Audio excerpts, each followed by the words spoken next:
എല്ലാവർക്കും പുതിയൊരു വീഡിയോയിലേക്ക് സ്വാഗതം.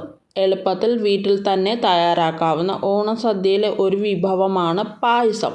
രുചികരമായ സേമിയ പായസം തയ്യാറാക്കുന്നത് എങ്ങനെയെന്ന് നോക്കാം.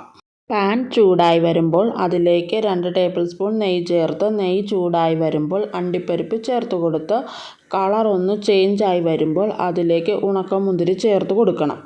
മുന്തിരി ഒന്ന് വീർത്ത് വരുന്നത് വരെ വറുത്തെടുക്കണം. അണ്ടിപ്പരിപ്പും മുന്തിരിയും ഫ്രൈ ആയി വന്നിട്ടുണ്ട്. ഇനി ഇത് നെയ്യിൽ നിന്നും കോരി മാറ്റാം. ഈ ഒരു പായസത്തിന് ആദ്യം തന്നെയാണ് നമ്മൾ ഈ മുന്തിരിയും അണ്ടിപ്പരിപ്പും വറുത്ത് കോരി മാറ്റുന്നത്. 150 ഗ്രാം സേമിയയാണ് എടുത്തിട്ടുള്ളത്. ഈ സേമിയ ഒന്ന് നെയ്യിലൊന്ന് വറുത്തെടുക്കാം. നേരത്തെ അണ്ടിപ്പരിപ്പും മുന്തിരിയും ഫ്രൈ ചെയ്ത അതേ നെയ്യിൽ തന്നെയാണ് ഈ സേമിയ ഫ്രൈ ചെയ്തെടുക്കുന്നത്. ഈ സേമിയയുടെ കളറൊന്ന് ചേഞ്ചായി വരുന്നവരെ ഫ്രൈ ചെയ്തെടുക്കണം. ഫ്രൈ ചെയ്യുന്ന സമയത്ത് മീഡിയം ഫ്ലെയിമിൽ ഇട്ട് കൊടുത്ത് വേണം ഫ്രൈ ചെയ്തെടുക്കാനായിട്ട്. ഈ ഒരു പാകത്തിനാണ് നമുക്ക് സേമിയ കിട്ടേണ്ടത്. ഇനി ഈ നെയ്യിൽ നിന്നും സേമിയ കോരി മാറ്റാം. 1 ലിറ്റർ പാലാണ് ഈ പായസം തയ്യാറാക്കുന്നതിനായി എടുത്തിട്ടുള്ളത്. പാലൊന്ന് തിളച്ച് വന്നതിന് ശേഷമാണ് വറുത്ത് വെച്ചിരിക്കുന്ന സേമിയ ഇതിലേക്ക് ചേർത്ത് കൊടുക്കേണ്ടത്. പാല് തിളച്ച് വന്നിട്ടുണ്ട്. ഇനി ഇതിലേക്ക് വറുത്ത് വെച്ചിരിക്കുന്ന സേമിയ ചേർത്ത് കൊടുക്കാം. ഈ വീഡിയോ കണ്ടുകൊണ്ടിരിക്കുന്ന സമയത്ത് നിങ്ങൾക്ക് ഈ വീഡിയോ ഇഷ്ടമായാൽ ലൈക്ക് ചെയ്യാനും എൻ്റെ ചാനലൊന്ന് സബ് ചെയ്ത് സപ്പോർട്ട് ചെയ്യണേ. സേമിയ ചേർത്ത് കൊടുത്ത് ഇളക്കി യോജിപ്പിച്ചെടുക്കാം. സേമിയ വെന്ത് വരുന്നവരെ മീഡിയം ഫ്ലെയിമിലിട്ട് വേവിക്കാം.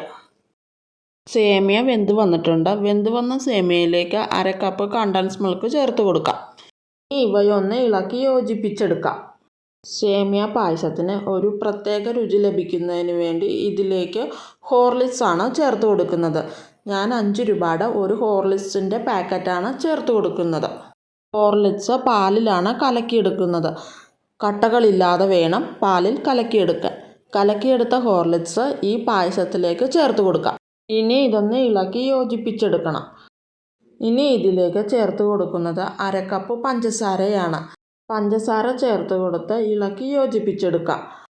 പായസം തിളച്ച് വരുന്നവരെ ഇടയ്ക്കിടയ്ക്ക് ഇതുപോലെ ഒന്ന് ഇളക്കി കൊടുത്തുകൊണ്ടേയിരിക്കണം. ഇനി ഇതിലേക്ക് ചേർത്ത് കൊടുക്കുന്നത് 3 ഏലക്കയാണ്. ഏലക്കായുടെ കുരുവാണ് ഞാൻ ഇതിൽ ചതച്ചെടുത്തു ഇതിലേക്ക് ചേർക്കുന്നത്.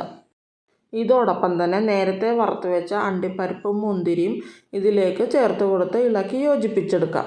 സേമിയ പായസം തയ്യാറായിട്ടുണ്ട്. ഹോർലിക്സ് ചേർത്ത് ഈ സേമിയ പായസം തയ്യാറാക്കി നോക്കിയിട്ട് നിങ്ങളുടെ അഭിപ്രായങ്ങൾ കമൻറ്റ് ബോക്സിൽ രേഖപ്പെടുത്തണേ. ഈ വീഡിയോ നിങ്ങൾക്ക് ഇഷ്ടമായെന്ന് വിചാരിക്കുന്നു. അടുത്തൊരു വീഡിയോയുമായി വീണ്ടും കാണാം.